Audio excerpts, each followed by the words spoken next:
Almost every Family Guy character has their own criminal past. But what if they were actually brought to justice over the terrible things that they've done? If that did happen, Brian Griffin would be in some very hot water. The canine may be cute, but he's definitely not cuddly. In fact, he's committed a bunch of crimes over the years, which I will be categorizing by sentence length. This first crime is already super messed up, but at least I'll start this video off with a bang. Stewie becomes interested in a blood brothers ritual he saw on television and asks Brian to try it out with him. But the baby wakes up the next day with a very mysterious red mark on his mouth. Ow! What's this? Ah! You son of a... You gave me herpes! Stewie, that's crazy. There's no way I gave you herpes. Then how do you explain this? You're a gross... Brian protests his innocence, but Stewie exposes the dog by finding the herpes rash under his fur. Thanks to Brian's selfishness, poor little herpes-ridden Stewie loses all his preschool friends and is forced to attend a wedding with the embarrassing mark of shame. Chris finds him moping on the couch later that day and tries to make him feel better. You're not alone. How so? You've got herpes too? I also got it from Brian. He knew he had herpes and he didn't say anything. Maybe he was mad I gave him fleas. I don't know. Chris, if you're the one who gave a dog fleas, now is the right time to finally take that shower. As revenge for giving both of them herpes, Stewie and Chris hack Brian's social media and embarrass him to the world. You hacked my Facebook account. We actually just changed your profile picture. Ah, damn it! Look, enough, okay? Having his herpes exposed on Facebook may be a better punishment for Brian. If the law got involved, though, Brian would be facing 6 months in jail. That's 3 months per kid he deliberately spread herpes to, and it's definitely too light of a sentence if you ask me. I mean, those were kids, and herpes is a lifelong disease. If you want to see one of Brian's scummiest moments ever, just go back and watch the episode American Gig Olo. Brian has a hernia, and he needs surgery, but he won't be able to afford it as Peter's health insurance no longer covers him. Lois suggests that he get a job to pay for his own insurance, and Chris asks how he got the injury in the first place. Actually, I got it performing an incredible act of heroism.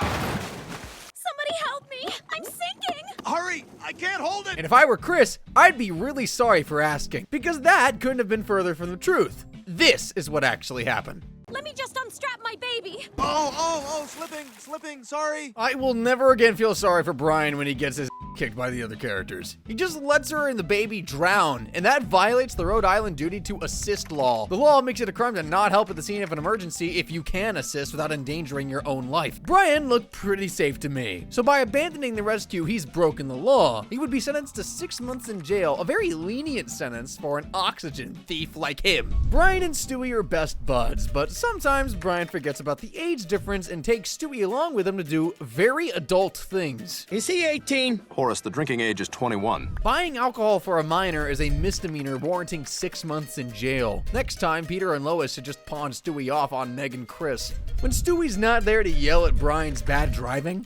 Great, let's do it. Whoa! What the hell? Where are your hands, Brian? On the steering wheel? 10 and 2. He can end up doing pretty terrible things with his car, like ruining the holidays. It's Christmas time in Quahog, and Brian is being a bit of a Grinch. You don't want me to have a happy American Christmas. Do you really not see that you're crassly manifesting the very consumerism on which Christmas is built? Chris, can you please put the dog out? Yes, sir. Tries to wash away his annoyance with alcohol, but ends up even more pissed about the holiday. You guys know what this holiday is all about, right? It's all about this. It's all about money. Do not even get me started on Christmas caroling. I've got time. I'm officially getting you started. Name one thing. Fed up with Peter and the guys mocking him for a Christmas hater, Brian drives off in a drunken rage, loses control of his car, and smashes into Quahog's beloved nativity scene.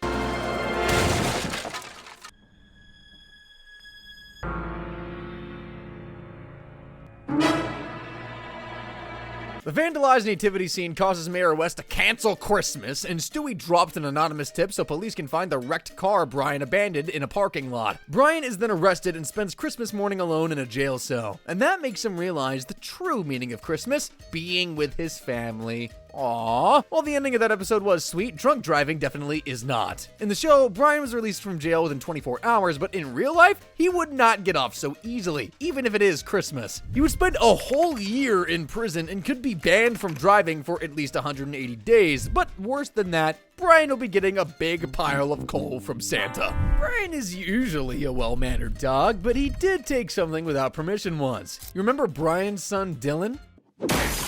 Something on your mind, son? Well, Brian has no interest in being a father, so he and Dylan see each other about once every blue moon. But in a later season of the show, Dylan reaches out to his dad and asks to meet up. Brian keeps blowing him off though, but finally gets in contact after finding out his boy is a TV star. He uses his son to leg up his writing career and is hired by the writing team of the TV show Dylan stars in. But Brian's a little difficult to work with. Really? I'm the only guy here who's heard of that. That sounds made up. Are you afraid right now? No. That's what's wrong. You should be. This is writing, man. The viewer wants to be. Are you saying my 9-year-old daughter wants to? Now you're asking the right questions. His bad attitude eventually gets him fired and his son wants nothing to do with him anymore. But that's not gonna stop Brian from enjoying the buffet.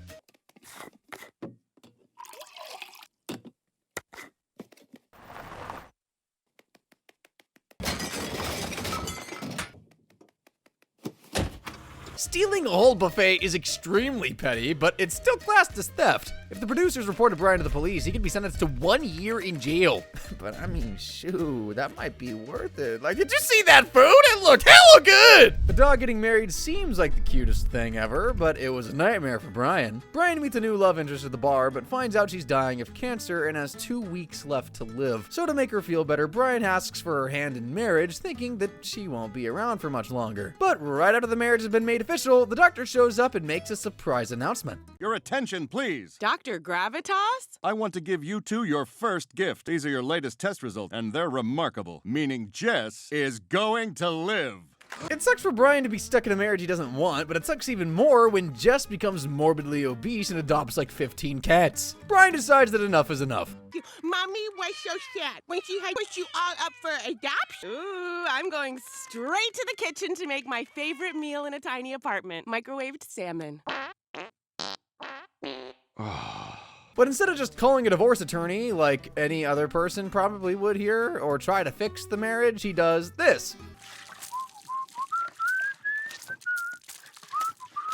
Peter talks him out of trying to fake his own death and suggests that he give Jess a taste of her own medicine by also becoming a super obese, obnoxious slob.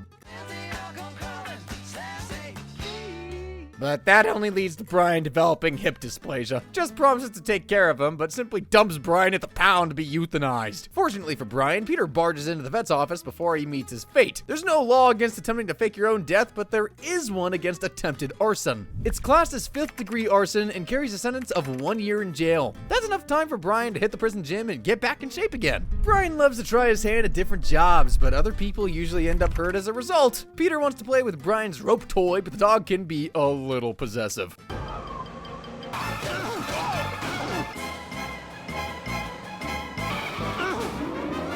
Brian is so upset over losing his teeth that he breaks down in front of his enemy. Now that you mention it, your face looks like a used condom. I know. Don't cry, be a man. I'm not crying. Here, take this. What is this? That's my dentist. He'll bill me, I've got an account. And we know Glenn's dentist probably didn't go to dental school because Brian's new teeth end up being freakishly huge. Brian's big teeth cause him to be mistaken for a realtor, so he just decides to take up the job. To repay Quagmire for his generosity, Brian offers him a special deal on a super luxurious condo. Nestled somewhere between the ocean and your imagination, Prescott Towers. Come live in the kind of place a Persian guy would say is a little much.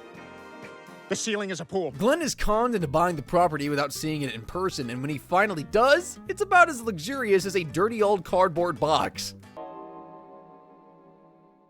I don't know if you want this now, but I bought you a mini cactus. This is a dump! Maybe it's still got a nice ocean view. Damn it, Brian screwed me! Joe reassures Glenn that he's still got 72 hours to get out of the contract, but sly little Brian is on the run for this very reason. Quagmire eventually tracks the dog down in a motel, but it's too late. The 72 hours are up, so he beats the hell out of him. You son of a... It's unknown how Brian gets his old teeth back, but we do know that he can be charged with fraud, specifically financial misrepresentation fraud. A guilty verdict would mean 1 year in jail, and he'd definitely be forced to return Quagmire's money. There's a whole bunch of things Brian has done in the show that could see him convicted of disorderly conduct, like public urination. Yeah, how do you like how this sounds, huh? Try cleaning up this mess while you burn in hell! Public intoxication. Oh, thank God. Stewie, you got my text. And disturbing another person with loud noise. You get out of here, I'll kill you! But come back tomorrow, same time. I get very sad on Sundays when you're not here. One account of disorderly conduct would earn Brian 6 months in jail, so Brian would be in the big house for at least 2.5 years altogether here. I mean, that doesn't seem too bad, but we're only just getting started here, keep in mind. There's lots of things they say to never feed your dog, like chocolate, grapes, onions. But there's something else canines shouldn't have either: cocaine. In an episode aptly titled The Thin White Line, Brian gets a job as a drug-sniffing dog for the Quahog Police Department. But on the first day of the job, he accidentally ends up snorting some of the white stuff. Ah, it's Coke! This is great! Oh, this is the rush I've been looking for. Good work, Brian. Still got a little, Oh, thanks. And I think you can probably guess where this is going.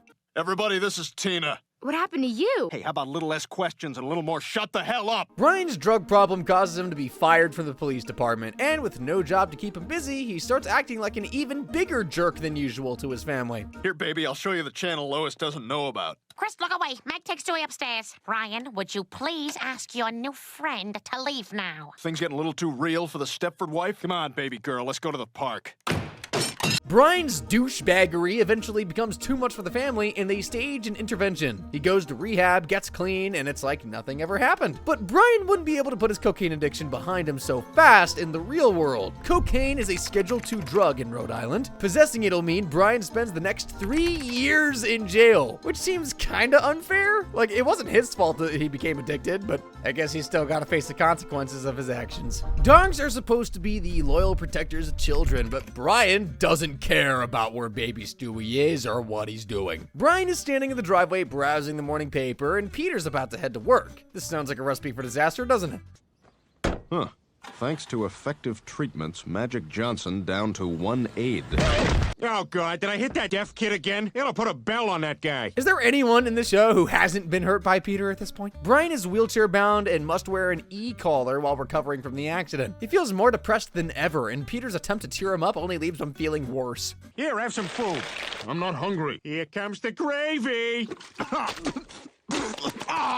However, Brian finds the joy of life again after singing with Frank Sinatra Jr. on stage. Brian and Frank start performing together on a regular basis, but his musical career is inconvenienced by Lois and Peter dumping Stewie on him. But the little guy proves to be the perfect addition to the duo. In Rhode Island.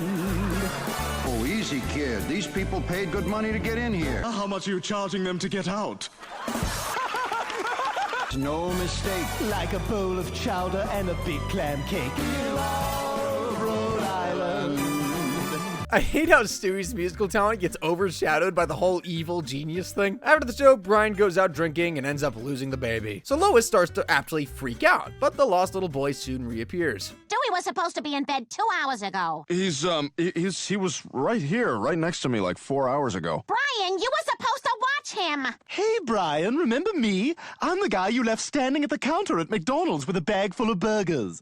Lois is such a hypocrite. Like, she's not exactly Mother of the Year herself, but whatever. While Peter and Lois are still bad parents, it was Brian's fault that Stewie got lost and seriously maimed by wild animals. That means Brian can be charged with child endangerment. If found guilty, he would be sentenced to 3 years in jail, but at least there will be no Peter around to hurt him again. Well, given Peter's track record, give it time. I'm sure he'll join him. Pimps are already stereotyped as weird dudes who dress eccentrically, so a dog and a baby joining the party is not gonna help. Brian and Stewie open a bed and breakfast together, but they don't attract the classy clientele they were hoping for. We're checking out. Just charge my card. That's weird. That's the 5th couple to check out after only an hour. Hi, we'd like a room, please. Wait, I'm sorry. Weren't you just here a moment ago with a different man? Oh. Stewie, we have a problem. The only people checking in are here to have with Stewie suggests that they seize this opportunity and round up some hookers to work for the hotel directly. Their first day of pimping goes surprisingly well, and there's a whole line of lonely men waiting outside the B&B. But the soon realize that taking over a business from a baby and a dog is super easy. We just realized we can keep all the money, take your house, and kill you if you try to do anything about it. All right, we're just gonna step outside and figure out a counter. Accepting defeat, Brian and Stewie go and sit on a bench opposite their hotel. But turns out the baby is actually one step ahead of the hookers. A sentence I never thought I'd say in my life.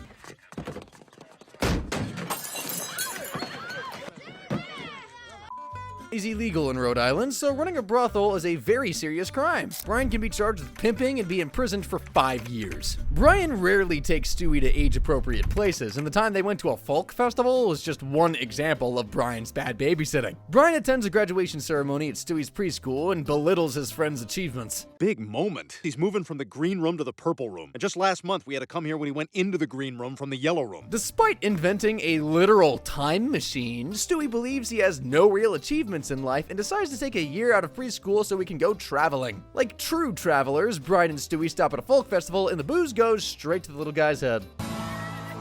I am a big fan of sundresses. Just waiting for a big gust of wind, right? See a couple fannies? Yeah?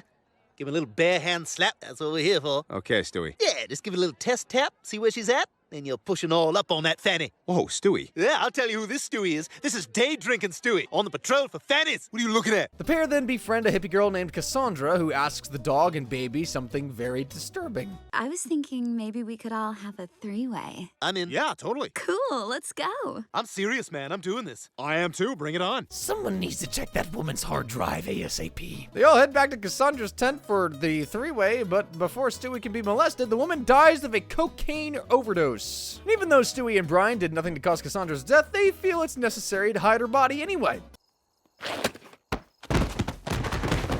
Stewie's satisfied that he has experienced the real world, and the two of them head home. Knowing that hippie chick was dead but failing to report it is a crime, and actually moving her body and throwing it off the cliff is 10 times worse. Brian would be sentenced to 5 years in prison for violating the law, but he'd probably be more scared of people finding out he agreed to a three-way with a baby. Jeez, I can't believe I only covered 12 of Brian's crimes so far, and his prison sentence is already like 25.5 years. And if this dog is still your favorite character at this point, I'm sure these next crimes will change your mind in a heartbeat. Being a 2-time published author isn't an interesting pickup line, but having a time machine is. Brian hits the bar hoping to get laid, but his chances keep getting ruined by guys more successful than he is. My house has 8,000 square feet. Wow. I'm a writer. Published. Twice. I own a cinder block yard. In an act of desperation, he says he has a time machine, taking credit for Stewie's invention. The time machine pickup line works crazy well, and pretty soon Brian is bringing back a different chick each night to have in the time machine and explore different historical events, like the assassination of Lincoln for one. Where are we? Ford's Theater, April 14th, 1865. Valentine's Day! How romantic! Sure, you know me. The president's been shot! If you ask me, the president's the lucky one. He doesn't have to sit through the rest of the show. That was satisfying to me, guys. I always hated those old Muppets. But the jig is up for Brian when a young girl notices a sticker on the time machine, which reads, "Property of Stewie Griffin." Brian comes clean, but the chick he's just had sex with was hiding something even worse from him. Won't you see that thing on the control panel that says years traveled? What thing? It's no big deal. Just reverse it and take off the miles. That's what I do when I take my dad's car out. Are you 16? I will be next September. Somehow, I doubt a high schooler who spends the weekends at bars and sleeping with older men is very into reading, Brian. Having consensual sex with a 15-year-old is statutory. Brian would be facing 5 years in the clink, so he better get that time machine up and running pronto. We saw the miserable fate of Brian's siblings in the hands of Stewie. It's your brother. I found him for you, buddy. What's that big thing around his neck? Oh, I'll show you. But his cousin, Jasper, is alive and more fabulous than Brian will ever be. Jasper visits Brian to make a surprise announcement about him and Ricardo. Okay, all right, time for the big announcement. Ricardo and I are getting married. Ooh, you hear that, Meg? Guys can marry other guys now. So, I mean, if they can do that, that's pretty much it for you, isn't it? I mean, you might as well pack it in. Game over. You're wrong, Stewie. Meg can always marry Neil. Not that she'd want to, though. Everyone is happy about the engagement, but Lois starts to feel uncomfortable when Brian suggests the couple get married at the Griffin's house. But Jasper and Ricardo's wedding will never go ahead anyway because Mayor West has just banned gay marriage in the bid to prevent citizens from knowing he spent all the treasury on a Diggum statue. Brian is heartbroken for his cousin and starts a petition to fight the new law. Lois refuses to sign the petition, and Chris, wanting to win over a bigoted girl he has a crush on, destroys it. What the hell are you doing? I'm gonna get to touch right-wing boob because of this. You idiot! Now I'm gonna have to get 10,000 more signatures before tomorrow morning. What were you thinking? I'm not gonna lie, Chris's new haircut makes him look like Lois that time she cut her hair short. Poor Brian stays up all night gathering around 10,000 signatures and presents it to Mayor West in the morning. This is very impressive, but my decision stands. No! Come on, buddy, you'll leave. No, I can't let Jasper down. Since his peaceful petition didn't work, Brian chooses violence this time. I'm not gonna let you sign that. I don't want to shoot you, Mayor West. Good, because I'm incredibly crafty. Hey, what's that on the ceiling? Ha ha! Now I'm over here. Lois sees Brian holding Mayor West hostage on the TV and realizes how important legalizing gay marriage is to him. She goes to the courthouse to convince Brian to let the mayor go, and he does. In the end, Mayor West re-legalizes gay marriage since the kidnapping has distracted everyone from the Diggum fiasco. Jasper and Ricardo have their wedding as planned, and everyone lives happily ever after, supposedly. But Brian's ending wouldn't be so happy. He'll be charged with kidnapping Mayor West and would definitely be found guilty. He'd be spending the next 20 years in a jail cell, but at least he'd be there for a good cause. Brian claims to be an animal rights activist, but he really is just a massive hypocrite. Remember that time he participated in an illegal dog meat trade just to make a quick buck? Brian, I think I know why it's so cheap. They're made of dog meat. Look at all those poor, sad dogs. Or that time he hired a hitman to kill Quagmire's cat?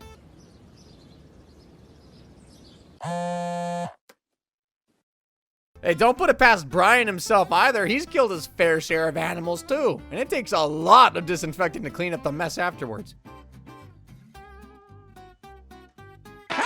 It's perfect. Yes, this will really...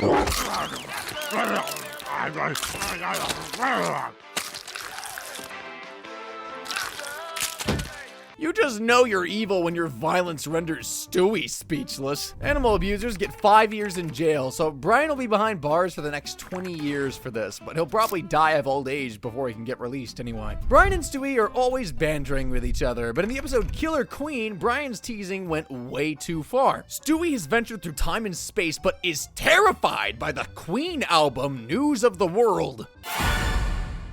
What the hell is that? Killer robot monster? It's News of the World. It's an album by the band Queen, see?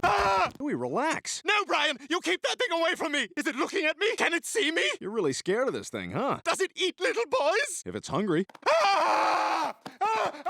Guess that robot does look kinda creepy. Brian finds Stewie's terror hilarious and buys the record off Peter just so he can torment the baby again. Good morning, Rupert. Please tell me you set the timer on the coffee maker because I completely forgot. Good morning. Thought I'd help you wake up. And again. Hey, can I get a couple of scratch-off lottery tickets? Sure, Brian. Ooh, Brian, can I do one? I love scratches. Maybe just one. Cherry. Another cherry. Come on, one more.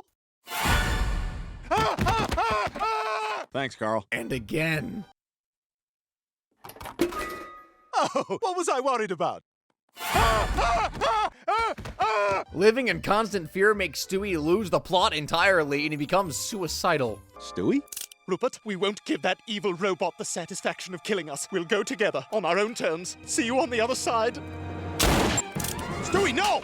What the hell's wrong with you? It's that robot. He killed Queen, and now he's going to kill me. Poor little guy. Robophobia is no laughing matter, guys. Stewie does finally realize it's just an album and forgives Brian for scaring him like that, but a judge is not. Most people imagine child abuse as being physical, but in Rhode Island, harming a child's mental health can also get you convicted of the crime. And of course, Brian is also partial to physical child abuse as well. Child abuse carries a sentence of 20 years, so Brian would be in prison for a total of 4 decades. Despite that, Stewie's still safer in Brian's care than he is with his own parents, believe it or not. Ah, damn you! What's all the yelling? Oh my God, what are you doing? First there wasn't enough water, then there was too much. I got you now, Backgammon. Aw, now I want you to live. What is it? Ow! We all thought Brian had no chance in hell of ever hooking up with Lois, but in the episode Switch the Flip, the Canine's dream finally came true. It all started with Stewie noticing that Brian's dating life had sunk to a new low. I like you, Brandy. I like you too. That's weird. You're on a weird date. That was the one time Peter said something we can all agree on. To straighten out his friend's life, Stewie builds a Freaky Friday-style machine that'll swap their bodies. Can't believe we actually switched bodies, Stewie. God, your head. It's so heavy. Gotta have a wide base. Let the shoulders do more.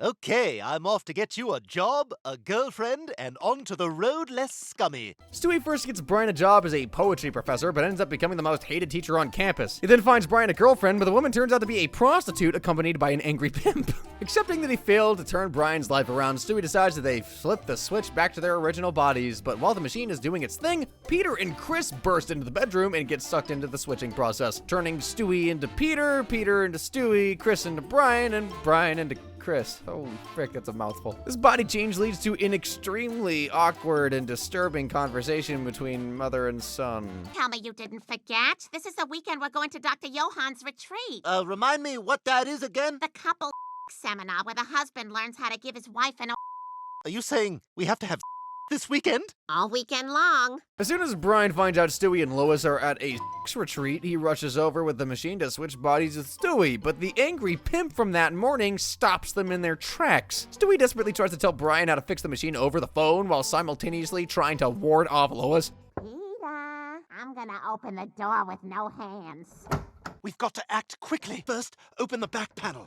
Okay, it's open. All right, now you've got to reverse the voltage orientation and amplify the electron flow to the motherboard. Just say it in English, or so help me God, I will hang up and make you screw your mom. Brian ends up fixing the machine and replaces Stewie in the fat man's body, and we all know why he did that.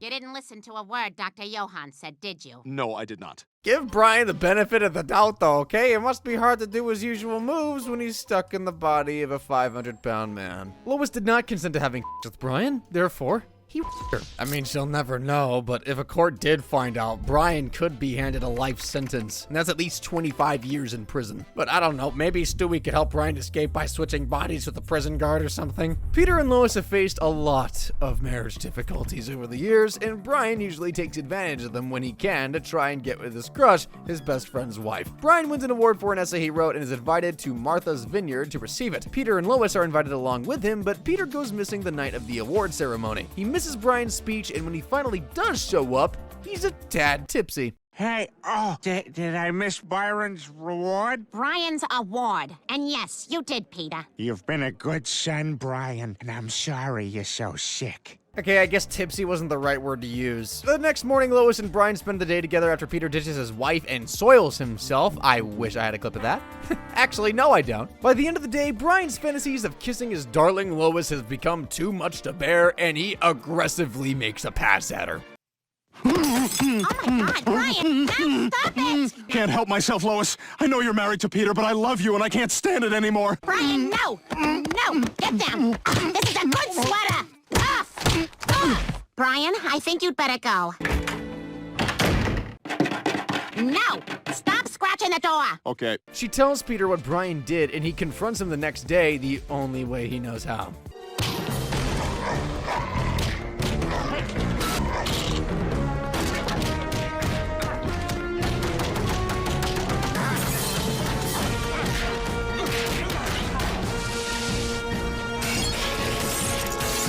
I think PETA would like a word or two with Peter. The episode ends with Brian promising to never let Lois come between his and Peter's friendship ever again, but he probably just said that to avoid being killed by the fat man's wrath. And you'd think Brian would learn to stay away from Lois after that beating Peter gave him, but there was yet another episode where he did something much worse than non-consensual kissing. Meow. Purr, purr. I think you're dreaming. I'm not. Brian committed 2 counts of second-degree assault, and if he was convicted, his sentence may be as high as 30 years. Well deserved. Some kids are scared of Santa Claus because, you know, a big fat geriatric man creeping down your chimney on Christmas Eve doesn't sound disturbing at all. But there was one little girl in Family Guy who loved Santa Claus, and Brian and Stewie ruined the magic for her in the absolute worst way possible. Brian takes Stewie to meet Santa, but the baby doesn't leave a happy customer. Hello, Santa. We've got a slight problem here. I have been rather naughty. You're a businessman. I'm a businessman. I'm sure we can work something out. Wait, what are you doing? You can't leave now! Hey, wait, buddy, we've been in line for like 2 hours. Sorry, I'm done. That son of a... He just turned his back on me. When they arrive home, Stewie vows to kill Santa Claus for disrespecting him at the mall. Talk about petty. He forces Brian to accompany him to the North Pole and carry out the job, but upon arriving, they find out Santa's workshop is anything but jolly. Inbreeding? Take a look. I started with one family of magic elves. Every year I needed more and more to keep up. Now they're just a sickly race of mutated genetic disasters. At least 60% of them are born blind. Ah, man, now I kind of feel bad for calling Brian a Grinch earlier. He was right about how terrible the commercialism of Christmas is. Santa is too ill to deliver the presents to the children of the world, so Brian and Stewie's gotta take over and try to save the holiday. They reach their first house of the night, but they probably just should have asked the old man for a few pointers, because, this happens. Where's Dan? Oh, crap. Quick, Stewie, get the bat! Mommy! Find some duct tape. Oh my god, oh my god, oh my god, oh my god. All right, let's get this place cleaned up. While Brian didn't kill anybody that night, it doesn't mean he's getting off scot-free. By moving the bodies and cleaning up the crime scene, he's complicit in Stewie's murders. He could be charged with conspiracy and receive 10 years if found guilty. On top of that, he could get 20 years for tying up that little girl and get an extra 10 for breaking and entering. So Brian is certainly, maybe, probably not a pedophile, but there was an episode where he really definitely did seem like one. Stewie wants to hang out with Brian, but he keeps getting blown off. So worried that the friendship is fading away, he does something that he knows will bring them closer together. I add Brian's hair and saliva. There. Now I just have to get into the machine, and then the machine does whatever it has to do to me in order to successfully impregnate me. We do not judge the machine. We do not judge Stewie. You're gonna watch me get pregnant. I want to look at you when it happens. Yeah, you watch me.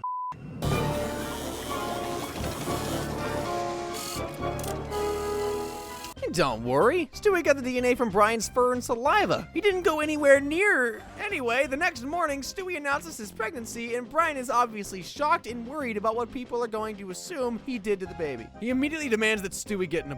We're pregnant! You're pregnant with our baby? How could this even happen? I took your DNA and inserted it into my temporary uterus through my fertilization device. People are gonna think I had with a male baby and then got him pregnant. Stewie, you have to get rid of it. Get rid of it? Say the word, Brian. I want to hear you say it.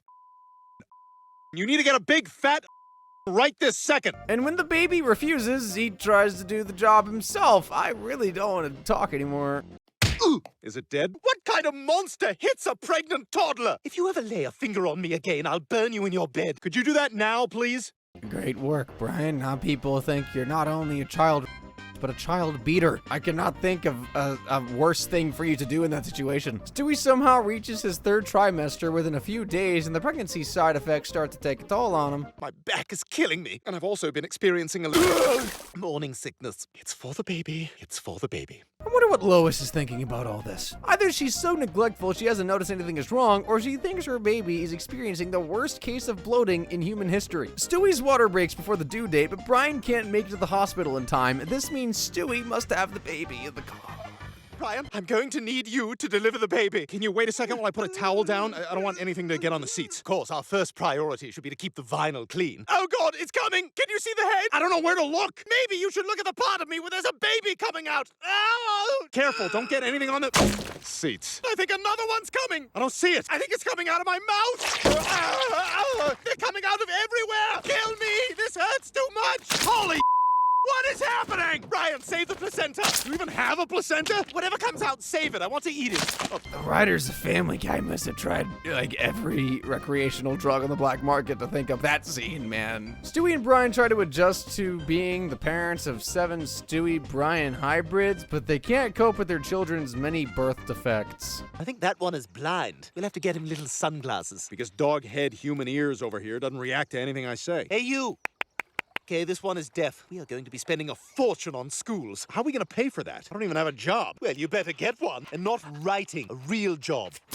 Why are you being such a jerk? I don't know, I'm sorry. I just feel like once I get them on a schedule, everything will be fine. I'm surprised that one drowned. Like, knowing how messed up the baby's genes are, I was expecting it to have, like, gills or something, man. What? Don't look at me! I'm just... 2 more babies died tragic deaths after that, with one meeting a very bloody end under Joe's lawnmower. Eventually, the exhausted parents have had enough of their remaining kids and throw in the towel by dumping them at an animal shelter. Stewie kept his pregnancy and birth a secret in the show, but what if CPS found out about those babies? And specifically, about the 3 babies who died in their parents' care. Well, Brian would definitely be charged with manslaughter for not keeping a proper eye on his small children. 3 Stewie-Brian hybrids died on his watch, so that is a 90-year prison sentence altogether. But since all this was Stewie's fault, hopefully he can get in his time machine and make things right again. Anybody ever seen the TV show The Twilight Zone? If you have, you probably noticed the reference to the Family Guy episode Love Thy Trophy. And if you stuck around to the end credits, you saw Brian off Serling with a shovel.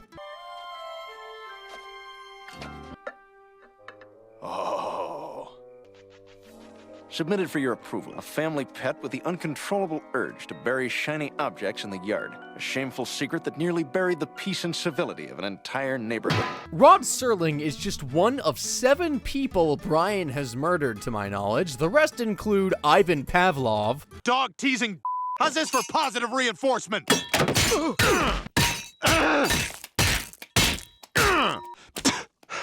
All right, where to next? Dean Koontz. Are you Stephen King? No, I'm Dean Koontz. Oh. An anonymous waiter. Later, dink. And 3 Arabs. Son of a...